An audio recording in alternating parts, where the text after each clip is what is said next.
Good morning and welcome to Morning Movie News, where we're in the thick of the Cannes Film Festival, so to speak.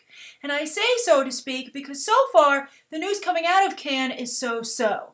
But I've sifted through the stories and I've found two that I think are worth discussing today. And one of them actually is not the Woody Allen comments that were made during his press conference for Irrational Man, where he said that doing an Amazon show was like the biggest mistake he'd ever made, and it was going to be a colossal embarrassment.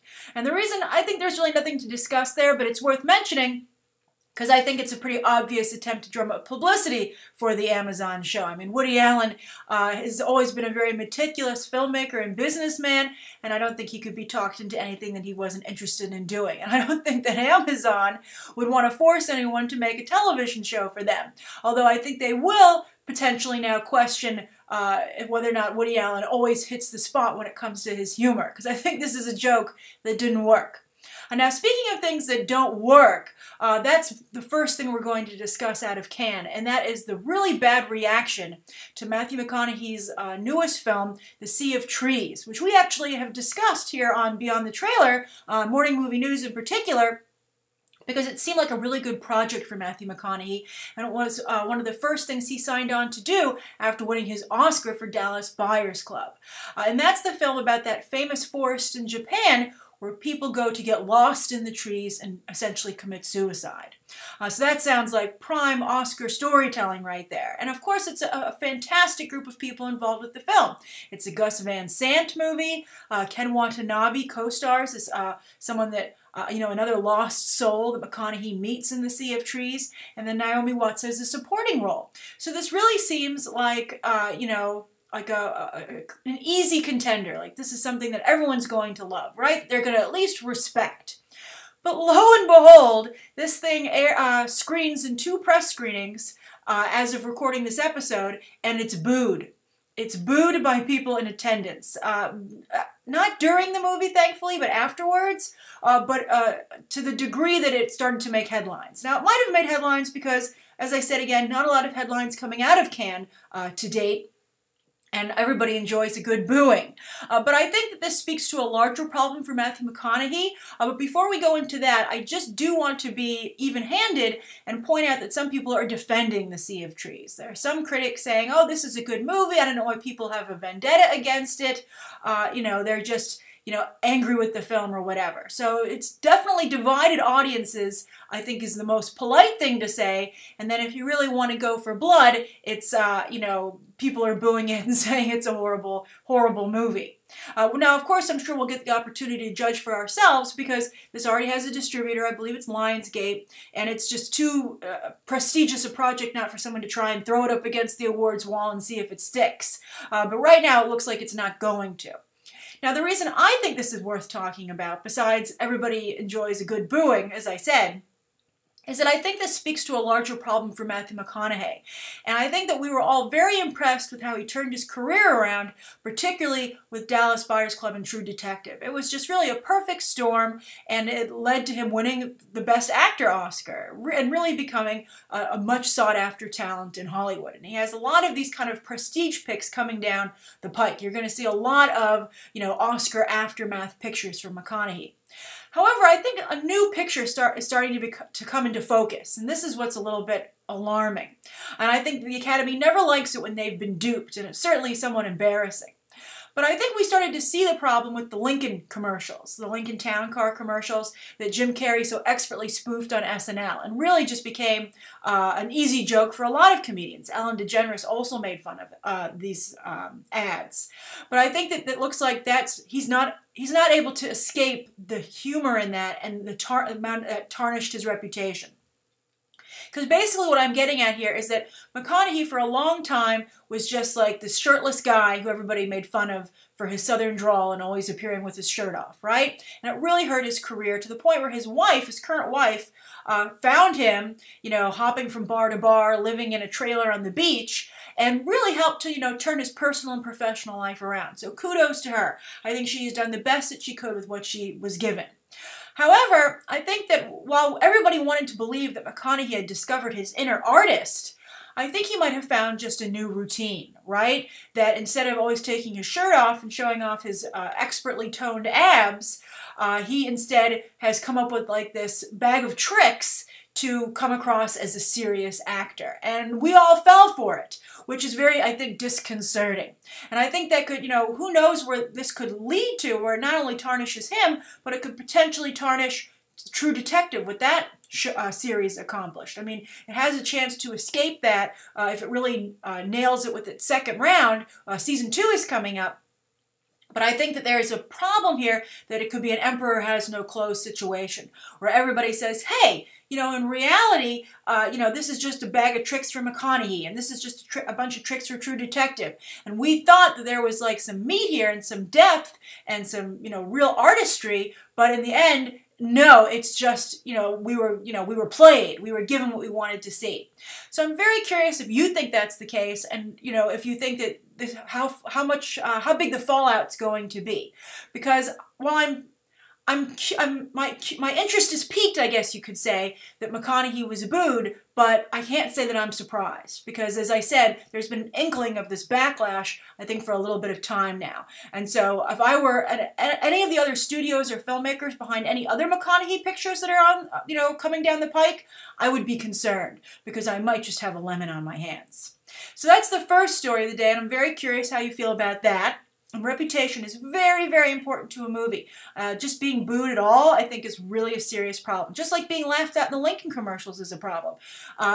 Public opinion is a very liquid thing, and you really have to be careful. You have to cultivate it and make sure you pull out any weeds, and you can't let things go. And for instance, we're going to discuss that later today in Movie Math, that Mad Max is having an image problem as well. And it's a scary thing, because no matter how good, maybe McConaughey doesn't have a bag of tricks, maybe he really isn't an artist. But if people perceive that that's the situation, it might as well be the situation. That's why PR companies are so important. So again, that's the first story of the day. Now, the second story of the day is some surprising, in my opinion, dirty politics from Harvey Weinstein. Because Harvey Weinstein picked up a film at Cannes for $6 million, and it's called 3 Generations. And it stars Elle Fanning as a transgender person who's transitioning to male, and then it's 3 generations of her family. So it's her mother, played by Naomi Watts, dealing with this, and then Susan Sarandon as the grandmother, who's a lesbian. And it's directed by Gaby Dalal, really someone who was started out as an actor, moved behind the camera, but not a lot of heat to that individual at all. So you might ask yourself, why would Harvey Weinstein purchase this? And I think would be my guess, which is why I said it's dirty play. And my guess would be that he knows that The Danish Girl is coming with Eddie Redmayne, starring as one of the first transgender patients ever, in I believe 1930s Germany. That's a really prestigious film. It has a lot of heat. People were talking about The Danish Girl during last award season. That's how much heat it has. It has a really spectacular group of people assigned to it. And again, it's a really strong contender, The Danish Girl. And this is from Focus Features. It seems like a Harvey Weinstein movie, but it's not. So my guess would be that Harvey's trying to undercut The Danish Girl by putting 3 Generations into play during the same award season. So that's why he purchased it. And, it has some prestige in the talent that's involved. Elle Fanning, still, I think, working her way up. Not really, certainly more successful than her sister at this point, but never has burned as brightly as her sister once did, Dakota Fanning. Then Naomi Watts kind of makes her living in these kind of indie prestige films, and same for Susan Sarandon. Susan Sarandon actually recently made a very good film with Dakota Fanning, Elle's sister, The Last of Robin Hood, which I really enjoyed, and I actually recommend you check out, about the last days of Errol Flynn and the scandal that, helped undo him. So very, very, very good movie, very well done. But that's the only reason I can think that Harvey Weinstein would purchase this film, because I don't think it has what it takes. I mean, maybe it's amazing. Maybe all these people, like lightning struck. But The Danish Girl has so much momentum that I think that it's probably only going to divide votes, if it's going to do anything, by putting it into play. Because, Eddie Redmayne, we saw that picture of him, from the Danish Girl set. It's just absolutely looks stunning, and word is that his performance is Oscar-worthy as well. It led me to say he might be the new Daniel Day-Lewis. And he could have back-to-back Oscars, a la Tom Hanks, with this situation. That's how strong it is. So I think Harvey Weinstein brilliantly But I think, unfortunately, that this is his play. This is his play to kind of derail the Danish Girl and make it not quite so as potent. Because I think he's just trying to dilute the conversation, right? Because the Danish Girl was, it's going to be interesting to see if the Danish Girl maybe is just too late on its own. Because the transgender conversation is kind of happening now. You have, of course, Transparent on Amazon, which got a lot of prestige, a lot of attention, won a ton of Golden Globes in the TV comedy category, including Best Actor for Jeffrey Tambor. And then Bruce Jenner, of course, really helped to raise the conversation to an even higher profile with his recent Diane Sawyer interview, and that really was very positive. And so you can almost feel that the Danish Girl, while a little far out at this point, considering what's happening now, but maybe, you want to take your time, not, this is a difficult conversation for a lot of people, so you want to ease them into it. So the Danish Girl was positioned in a really good spot, potentially, or ideally, to capitalize on that and to be the next step. Well, we had Transparent first on Amazon, streaming television. Then Bruce Jenner was on network television and got a lot of attention, really started to open people's minds up to this conversation in a positive way. And then Eddie Redmayne's going to come and break your heart, right? So that's kind of, I think, the narrative that I'm sure Focus Features has on their little whiteboard in their, Oscar war room. But that Harvey Weinstein could come in and steal that thunder and be the next step in that conversation first. So I'll be very curious to see where he positions this film in terms of its release date and if it's effective in taking down the Danish Girl, which I believe is a release date close to the holiday season, very close to award season. So maybe they might have to move that film as well. So it's a fascinating look at the politics during award season and sometimes the potential foul play. But I would think that Harvey has plenty of Oscars, and this is such an important conversation and I think it's such dirty politics that I'm surprised that he would want to stoop to this level. Because and someone might say, well, maybe he's going to release 3 Generations next year. But why would you do that? Why would you purchase this film when the transgender conversation is going to happen in movies this year? It's going to happen with Danish Girl, so I think he just wants to get in there and either steal the thunder or, again, as I said, just dilute the power of the Danish Girl. So crazy stuff. All right, so that's the second story of the day. Now, we have a little bit more of dirty play coming, this time from Disney. Recently I talked about Disney trying to use their weight at the box office with all these amazing films that they have coming out to, tell the theater owners, to dictate terms in terms of profits and their share. The two things where they wanted to change the hours that could qualify for matinee showtimes. They wanted to move it up to 5 p.m. as the cutoff time instead of 6 p.m. And then also they wanted to raise the national average for what a ticket price is to $8 and change. So if you charge less than that, it doesn't matter. That has to come out of your half of the profits or your percentage of the profits. And also Disney had already successfully negotiated a bigger cut of the upfront profits, bigger percentage as well, based on the strength of the films that were coming out from the studio. So it looks like they're going to try and squeeze some more money out of us fans now directly with some of the things that are happening at their theme parks. And I'm a big Disney fan, and I'm a big theme park fan, so this is what I find a little troubling. Now, I have a positive theme park story about Disney and a negative one. And the theme parks are a big aspect of the Disney empire and how they further, not only promote, but get more earnings out of their brands. For instance, Tomorrowland is a great, hopefully a great piece of synergy between the theme parks and the movies, right?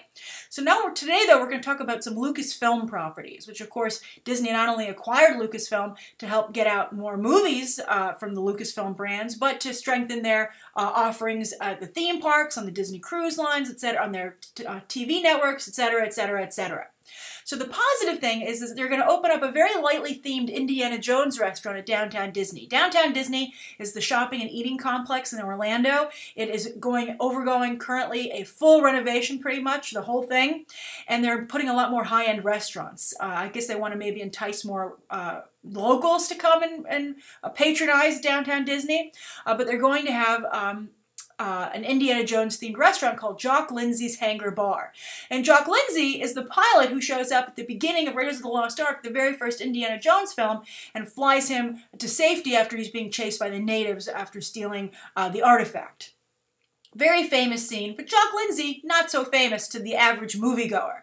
You have to be a really hardcore Indiana Jones fan because the character was expanded a bit in the Indiana Jones universe. In the books, he's shown up in some Indiana Jones Lego movies, and they built him up to a freelance American pilot who Indiana Jones hires to fly him around the world on his adventures. So apparently when he's not flying Indiana Jones around, he has a restaurant in Orlando.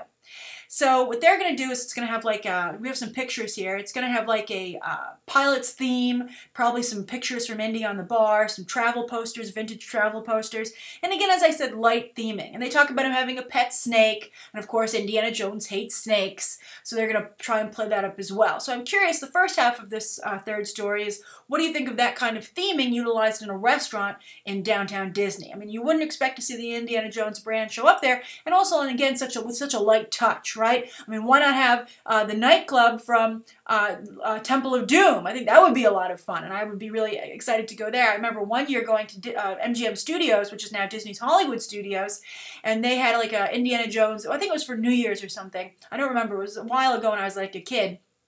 And they had like a New Year's Eve band, like 1940s band, playing like swing music, etc. And it was like kind of like that feel. And it was really great to be transported to that time, a place where Indiana Jones might actually be. So I would prefer heavier theming if they're going to do that. But this, I guess, we'll see if it succeeds. Now, the other thing is that the other half, in the negative light, is that, of course, Disney has done quite well with Star Wars weekends. And that was successful for them before they even acquired Lucasfilm. But now they're offering these packages to fans, which I think is a little bit of, price gouging. Now, it started with their Frozen fun thing that was also at Hollywood Studios. Both these events take place at the Hollywood Studios theme park, which, by the way, recently was revealed has the lowest attendance of all the Orlando theme parks. So I guess they're trying to find ways to increase that. But anyway, with Frozen Fun, you could buy a premium package, which allowed you to skip to the front of the line, preferred viewing for parades and fireworks, and it's about $80 a person. But for Star Wars weekend, they not only continued that, but they've gone even further. So for the $70 a person. So for $70, you can have the basic premium package to improve your experience going to see the Star Wars weekend. For $100, you get a couple other things thrown in. Like I think you can walk in the back of the parade if you want to. You also get better seating during the discussions with the Star Wars talent that come to visit during Star Wars weekend. And then here's the doozy. For $500, you can have all of that plus some meals thrown in, and you don't have to wait on any lines for any of the rides in the park. And I think it's unfortunate that, it's expensive enough to go to Disney World, especially because a lot of fans have to travel to the event in the first place, so you're also, it's not all locals, so you're including airfare and hotel. But I think to really take advantage of like this intense fan interest in these properties, because Disney has so much pull because they're such a strong fan base. So I think, and also with children involved, so to create like a hierarchy and a class system within the theme park and experiencing these events, I think really is dangerous and could potentially cause a backlash with fans, especially, again, as I said, because these are such expensive events to begin with. And especially because families who attend, people don't go as couples or themselves rarely. You're going with a big group of people, and especially, again, children. So I think that Disney, I think, should be careful as to not put a price on people's fandom, right? I mean, I think, again, it's stressful enough with the crowds, trying to make sure you have a great time. Imagine if Comic-Con, by the way, sold you a Hall H pass, where you didn't have to wait online to get in Hall H, and you were guaranteed to go to all the Hall H panels for, like $500 a day. I mean, I think you'd either buy it and spend an exorbitant amount of money, or it would really ruin your experience to feel bad and to know that because you didn't buy that, you weren't having as good a time as some other people. So I don't like this trend. I don't like it's going that way, and I don't like that Disney's pushing it. So that's the third story of the day. Now on to the viewer question from Matt, aka DigiDestin55X. So Matt has a really good follow-up question to some stories that we've been talking about lately here on Morning Movie News. So he says, "Hey Grace, I love your morning movie news, and it's a part of my daily routine listening to you while I clean the animals at my pet shop. Our ferrets have really gotten used to your voice." Oh, hello ferrets! I'm glad that Matt is taking care of you so well. So Matt continues saying, "Anyway, I was hoping you could consider my question. On Morning Movie News, you were talking about how fortunate and exciting it is for Underworld 5 to get the female director, Anna Forster." He said he didn't remember her name. I'm helping you out here, Matt. Anna Forster, because of her directing work on Outlander on Starz, and some second unit direction for Roland Emmerich. Although, a few months ago, you were discussing how Thor: The Dark World had so many problems stemming from the director being originally a big TV director himself on Game of Thrones primarily. So my question is, how are both directors different if they both came from TV, and wouldn't Underworld 5 be in danger of having problems as well? Again, I love the show, and your insight would greatly appreciate it if you could answer my question. Matt, smiley face, heart. Well, Matt, I'm happy to answer your question, and I think it's an excellent one, and thank you for asking me to clarify on definitely, I think, a very good point to bring up. So, just because you hire a director doesn't mean they're going to do a good job. It's always a roll of the dice. Even the most talented directors have off movies. So you're just really hoping against hope. Now, I think that actually Alan Taylor and Anna Forrester are pretty much in the exact same situation, although Anna Forrester has a little bit extra going for her because she's a woman, and a lot of people are rooting to see more women make it behind the camera these days, so she gets a little extra attention. I know some people will say that's not fair, but it's just, it's the way the world works. Just like a lot of people root for, in terms of ethnicity, when that's changed up, it's the same situation. But you know what? The best thing you can do is just put your head down if you're the director in question and just make a good movie. Now, Alan Taylor didn't do that, but again, they're the same because they both were hired because of the name recognition, not for themselves, but for the shows that they come from. Thor: The Dark World really wanted to say, hey, we have a Game of Thrones connection. Do you enjoy Game of Thrones? Then odds are you're going to enjoy Thor: The Dark World because it shares a director. And obviously, I think that's what they're hoping to do with Underworld 5, to bring Anna Forrester in here and have that correlation. So they're coming from the exact same place. The difference is that Alan Taylor is a couple of years ahead of Anna Forrester, and he fumbled, right? So they had the exact same setup, but one didn't do a good job on completion. And so Anna Forrester could have the exact same problem. But, I think we can't discount all TV directors because one of them doesn't do a good job. But I do think that because of your question, Matt, it's a really good opportunity to bring up a really important point about television. And that's that, once again, Hollywood should remember that it's not the directors that are responsible so much for the success of the shows, but the writers. Remember, in film, directors are king, but on TV, writers are king. So I think that perhaps they would be better off maybe not hiring directors from television, but hiring these writers to come in and be either writing specific one-off screenplays or being the architects for these cinematic universes that everybody wants to build right now. So that's really brilliant, Matt, and thank you for pointing that out. And what now, after your question, I believe might be a flaw in the thinking of the producers in Hollywood. They're like, well, I need a director. Let me go to these TV shows and get their director. And they're not understanding that that is not the individual who's responsible for the success of said property. So that's really fascinating, and I think something definitely to make one think. And also, again, underlining that even though movies and TV compete for the same eyeballs, they're very different animals. Now, that's not to be said there aren't some good directors on TV. For instance, Neil Marshall, I think, though, and that's the other thing, not all TV directors are the same. There are a number of directors who work on a series each season.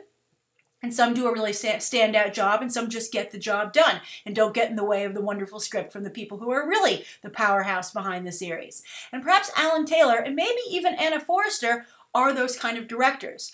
Now, I think only one really successful director has come out of Game of Thrones, and that's Neil Marshall from The Descent, who I said should direct Wonder Woman. Because I think that the most famous episodes from Game of Thrones for visuals, of course, are Blackwater and The Watchers on the Wall, which were both directed by Neil Marshall. And he, I think, is the only director, really, who's made an effort to elevate the script that he was given by D.B. Weiss and David Benioff, who are the real powerhouses behind Game of Thrones, really where the talent there is coming from. However, even Neil Marshall isn't infallible because he directed some episodes of Constantine on NBC, and that show was just canceled. And now, of course, maybe that's network television. That's another different animal entirely from cable and movies, where, you get a lot of notes from the network executives, and, you really are restrained in what you can do artistically. So maybe Neil Marshall isn't to blame for that. But I think it just shows that, again, some poor strategic thinking on Hollywood's part in the movie side when trying to maybe reap some of the benefits from all this good stuff that's happening on TV, right? They should be going after the writers. But it might be harder to poach the writers because, of course, they're very busy with their TV shows, which made them famous, which are really time-intensive because writers have to be showrunners and often are also producers, and it really consumes one's career. It's very hard to do anything else. But, of course, I think we'll end this on a positive note that Vince Gilligan is the one who just recently reached out to Disney wanting to do a live-action fairy tale of all things, and he, of course, is a director but also a writer writer and a showrunner. He's the full package, and that's perhaps where films are really going to find success from all this television success. People like Vince Gilligan. So let's see what he does for Disney and how long it takes that deal to even come to fruition.